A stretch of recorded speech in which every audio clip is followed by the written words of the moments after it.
kids, welcome to another episode of Glen Yaps.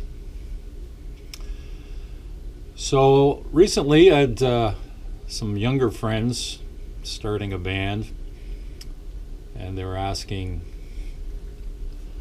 some advice,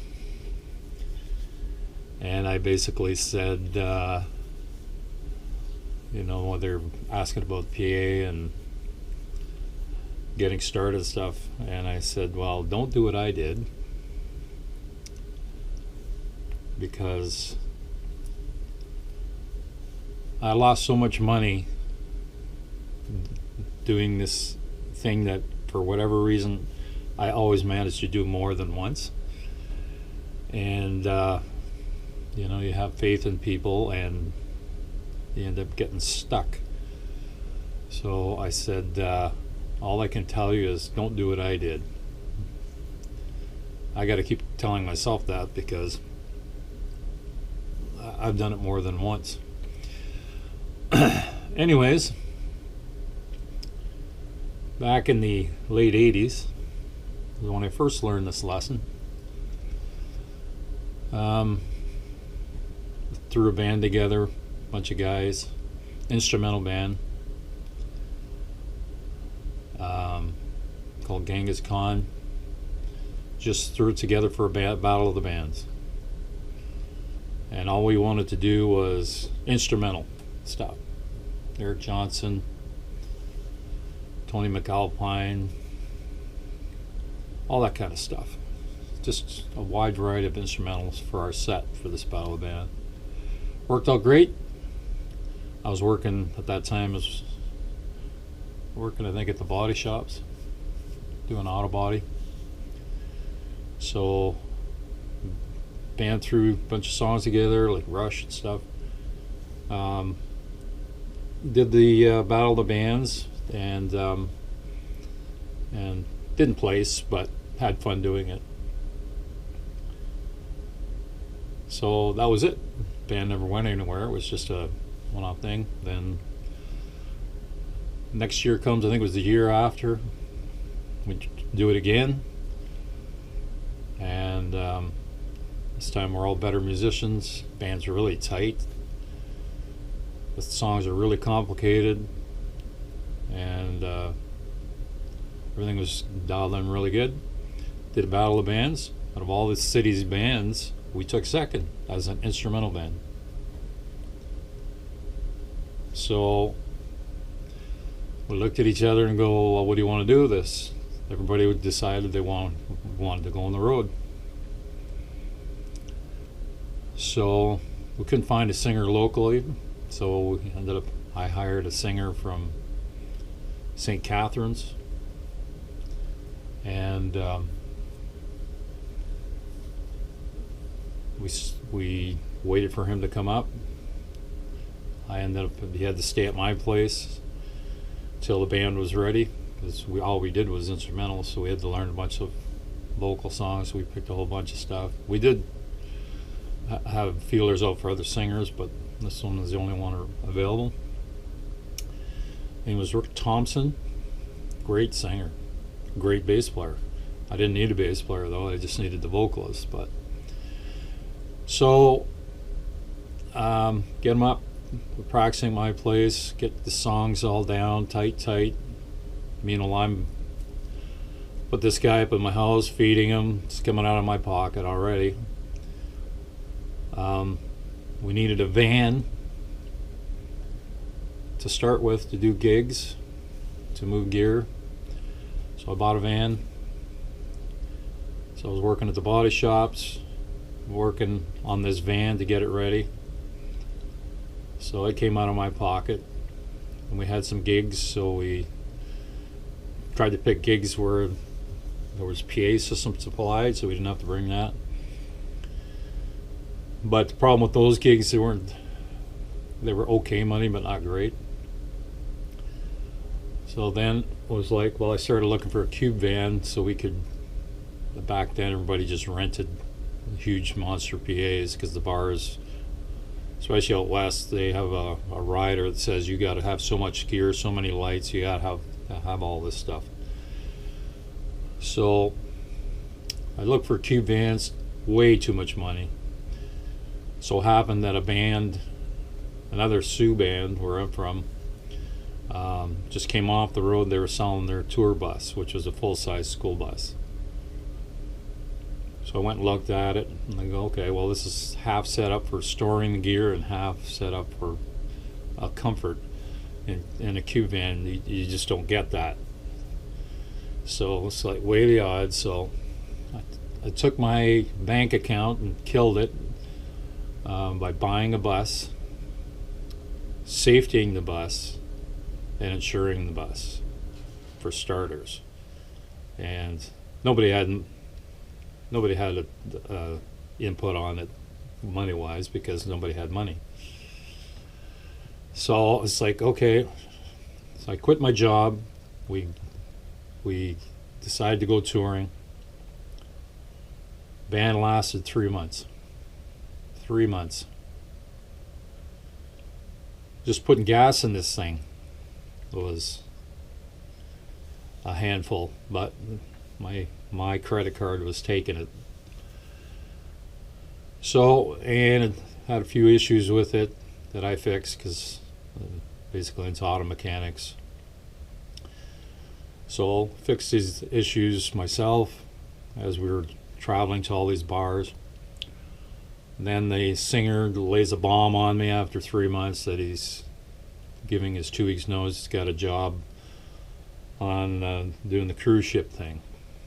So now I'm already, with the cost of the bus and insurance and all that, I'm over $10,000 in debt. And so I said to the other guys, I says, well, we've got to look for another singer. So I started putting feelers out for another singer. Little did I know, these two guys that were left in the band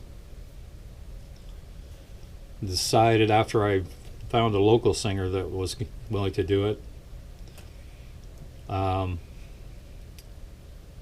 well, they ended up bailing on me. So I was stuck with a new singer, and we didn't even practice with them yet. They basically went with another band and left me holding my balls, basically. So I had over 10 grand in debt. No job that I quit, and no band to gig. So lesson learned right there. I should have never done something like that ever again, but I'm not too smart. So let's see, we move ahead. I've done this a few times.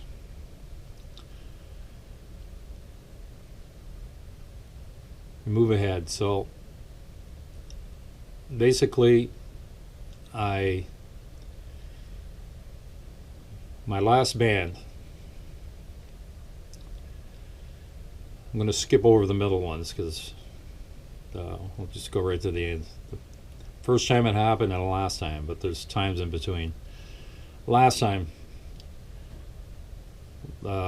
band played steady, working band, and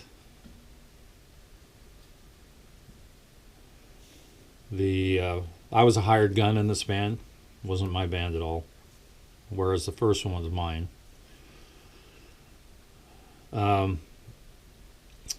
Basically, the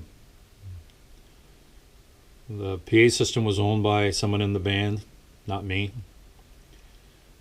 It exploded. We had some bad current go through it. Very expensive PA system. It was brand new. And we had bookings steady. And couldn't find the couldn't get this PA fixed because the guy who owned it didn't have money. So what I did, being the nice guy, I forked the bill. So I paid for the repairs on the speakers, which have all these computers built in, these little circuit boards. Costly as hell. So I had to send all the stuff away So we were without a PA. And in that case, there was like, got to pay for all the repairs. They weren't under warranty. When I say the PA was bought new, it was bought used, so there was no warranty, but it was new condition. So I paid for the repairs on that, but unfortunately the parts were back ordered, so we're still without PA. So I had to buy to get the band so we wouldn't lose any of the bookings and not pay rental fees on stuff. I decided to buy the bass bin speakers to basically get by, because the bass bins were the things that blew up on the other. And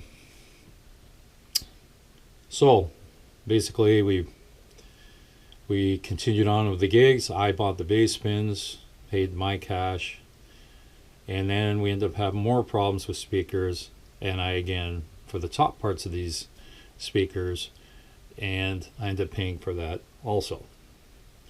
So I was into it over $3,000, I think, with the speakers, speaker parts and shit, and shipping and that kind of stuff. So the person in the band had to pay me back. Nobody else chipped in. 2 guys in the band had money, didn't chip it. So I'm in the debt now. I'm working for nothing really. So then we have a band van. I bought it because we're playing a lot, and this PA system, like I say, super expensive PA system. It was expensive to fix. It was expensive to buy. So we end up, I had to buy a van because carry all this extra gear. So I got stuck paying repairs on it, fuel, and tires, exhaust system, rads. Yeah. No one chipped in. So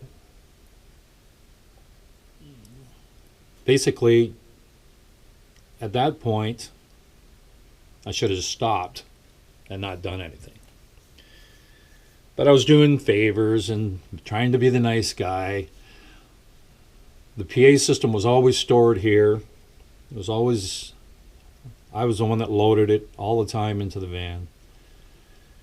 Set it up most of the time. The band helped tearing it down, but when I came back here, I unloaded it myself all the time. So, gear my garage. Finally get the new PA system back, and everything's working fine. Then unfortunately brakes went on the van, so I'm under doing all the brake lines. Get all the brake lines because I'm an auto mechanic. I should say an auto tech. I'm not a licensed mechanic, but I've worked on cars my entire life. So I put all the brake lines in it before I noticed that part of the front A-frame of this van, front wheel drive van, it's got a crack. And basically it's the death sentence for the van. So what do? I scrap the van, get the money from in dollars for the weight of the van for scrapping it, and then I go out and I buy a trailer, closed-in cargo trailer. So that was $3,200. I paid for that. Like, yeah, nobody's coughed anything up, so we were kind of stuck, and I wanted to honor the bookings that we had. So $3,200 in a trailer, and no sooner did I get the trailer than the guitar player in the band decides to fold the band. So now I'm out $3,200, got a trailer. I mean, I can always use the trailer, yeah. definitely. But getting paid for the speakers took the year. The person that's supposed to pay me just kept buying music gear for himself, not paying the bill to me. You would come on stage with new guitar, new amp, and it's like, where's my money? So that's how you get stiffed being a nice guy. People take advantage of you. I try to make things easier for the bands, and I got stiffed. It's like the first band. The first band left me with over 10 grand in debt. And I never saw any, money flow coming back to me on that at all. Nothing.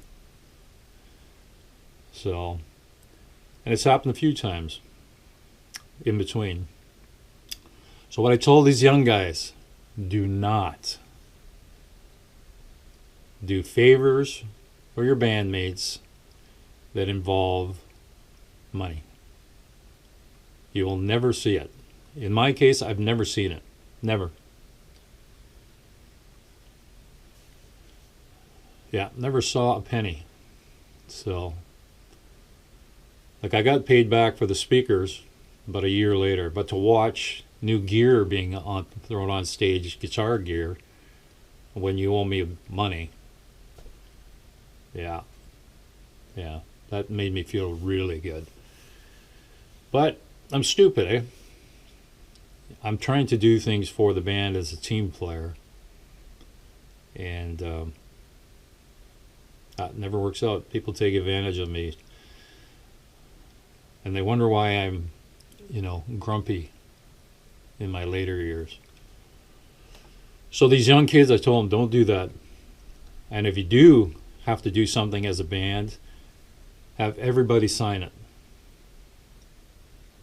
Because at some point, they have to pay for their fair share. Okay, so another band with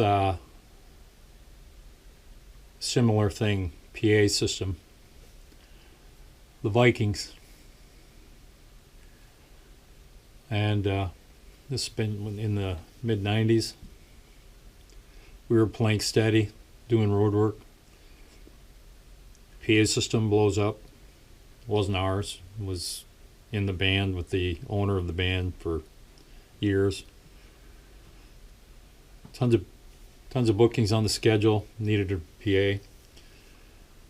3 members, myself included, decide, well, we'll fork out money to get bass bins. Bass bins, I think it was the bass bins. Might have been a power amp too in that fried. And basically, we give the money to this guy in the band. It was his band. And there was somebody selling them privately. So we get the speakers and all that, start using them. And we're playing steady, and months later, like quite a few months later, we're playing a bar. The guy we got the speakers off that comes in the bar comes up to me and he goes, "Where's my money?" I'm looking. Money? What money? Money for my speakers. So we gave the money, the 3 of us gave the money to the main guy in the band. He didn't give it to the guy with the speakers. He made some weird thing that he was going to pay for the speakers later, never paid the bill. So what did the guy in the band do with the money? Well, he bought a 4-track and some other stuff, didn't pay for the speakers. So at that point, I gave my notice. The other two did also. 2 weeks notice, we're done. And the funny part is the main guy was pissed right off. He screwed the guy with the speakers, screwed his band with our money, and he's pissed off because we quit. So that's the mentality. You know, they owe you the money, or they owe you what you paid for. But anyways, that one turned ugly, and we did get our money. We got our money out of it. That went really crazy. Yeah, that one actually ended up in court. We won, but it ended up in court. It was that bad. So yeah, this is just an ongoing pain in the ass for me, that's for sure. So, but had I just not lent the money, had not taken my money with people I thought I could trust, yeah. So, anyways, on with the story. When I was with the band Wishbone, we put out a couple albums. When I was only hired originally to do the album Strum Tracks, I wasn't in the band. So basically it was, I walked into the studio, I recorded the drum tracks for them, I walked out, and that was it. My job was done. I did it for free. Okay? I went in, did all the drum tracks for free, and I walked out because that's all I was asked to do. Later on, they asked me to be part of the band. So what I did was, I'm a graphic art designer. I designed all their CD packaging to cover my portion of this. My drumming was in there already as part payment on this. But I decided, well, I'll do all the graphic designs because that stuff's not cheap. So, and just as a favor, I didn't want any cash for it, but I considered just, here's my payment for, because I got asked to be part of the band. And then for the second album, same thing. Whether it was the singer's band, I contributed by doing all the designs. I paid for all the CD duplicating, all the printing, all the packaging. I paid for it all. So, and Dennis, the main guy, covered the studio stuff. So I don't think the other two guys contributed at all. It was just the two of us. So, but at least there was a contribution there. But anyways, so I told these kids, stay away from it. It just, there are people out there that they make it like it never happened. They make it like they can go through life ignoring the fact that this dope paid for everything, and it's like nothing to not contribute, to take part in doing their fair share. So, and I said, if you really have to do something like that, like in my case, like I've owned my own PA systems for years, and then I got out of working, got out of the PA thing because I really just didn't want to run my own bands anymore. I just wanted to be a hired gun.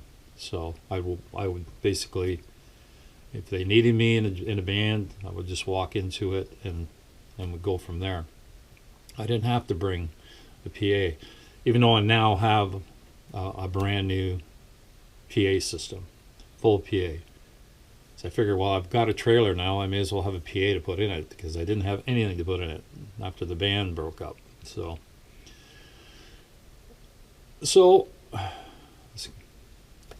this is the part of band life that sucks. And you end up walking away from those situations basically not friends. So if you want to stay friends in a band, do it four-way split every single time. I'm stupid, I didn't learn my lesson. But my thing is, my mentality is, team player, why have a good band sit and rot? Let's keep going. I'll pay for the momentum to keep it going. But I'm amazed at how many times I got suckered by so-called friends. Now, I hold bitterness for all these things. But my bitterness is for my own stupidity, for the most part. These people, they see the opportunity to just walk away, wipe their hands of it, and what are you going to do? Their names aren't on anything. I'm the one stuck with the bill. They know it. I know it now, but for me, I've always thought that people wouldn't be that shitty. But they are. They are. So, learn your lesson. Heed my warning, because they are out there. Bands are hard on friendships to start with, creative differences, and all that fun stuff you've heard about. Yes, it's in bands. Money kills it all, though. I've always, my stipulation for a band is, when I want to be in a band, I want to play all the time. I want everyone to have equal share, in equal say, everything equal, always equal. I don't care if you've got a Grammy Award sitting on your mantle. It's got to be even Steven. I see so many band battles with this lopsided cash flow thing. It's brutal. If you're a solo guy and you want a band and you're hiring your guys as hired guns, you better pay them. Because I've seen that too, where these guys, their egos are so huge, but they're not paying their guys in the band, and they're just hoping, that something's going to change. But you risk what happened to me, is basically you end up blowing all your money waiting for something good to happen, and it doesn't. So you may as well split it down the middle and all suffer equally. Take the plunge equally. The difficult part is finding people to go that way with you, because there are so many con artists out there. So yeah, I was conned. Yeah, I was conned. I deserve it. I deserve the punishment, the financial loss. And like I said, I can't do anything about it. How people think I'm the bad apple, because I'm miserable. Well, now you know why I'm miserable. So, equal share in a band, I've only had that a couple times in my life, but it was great while it lasted. So, but bands are definitely a lot of work. So that's a scoop, folks. And for the young band that's coming up, they're having fun right now. They're in the garage band stage. Well, it's winter here, so they're in the basement band stage. And they're having fun. You know, they don't know that, bookings is dog eat dog, and gigs out of town are dog eat dog. You got to get there, transportation. You want insurance on your gear. All this stuff costs money. And I have always had insurance on my gear. It costs a fortune, but it's worth it. But most of the people I know don't. But I've always run music as a business. So I guess that's why I contributed the most money-wise when things got really dark. It's like I didn't want us to all suffer because of it. So, and the bands kept going for the most part, except for the first one. So, yeah, so that's the scoop. Don't do what I did. And boy, there's a list of other things you don't want to do that I did. Very costly. But money, brutal. Root of all evil. So, basically it was a gift. And you basically have to eat it when things... You eat the debt when things don't go right. And that's what I did. As for that tour bus, I used it with a couple other bands. It just kept getting more expensive. I ended up selling it to a bunch of hunters. Someone sent me a picture of its final resting place. They use it as a hunting lodge. They just park it in the middle of the woods. And that's where that one lays. My trailer's still outside. I haven't used it since the last band I was with threw in the towel. So, but all my new PA system is hopefully going to be used at some point and use the trailer. But right now it's just a lawn ornament. So that's the scoop. Don't do what I did. You will regret it. Thanks for watching.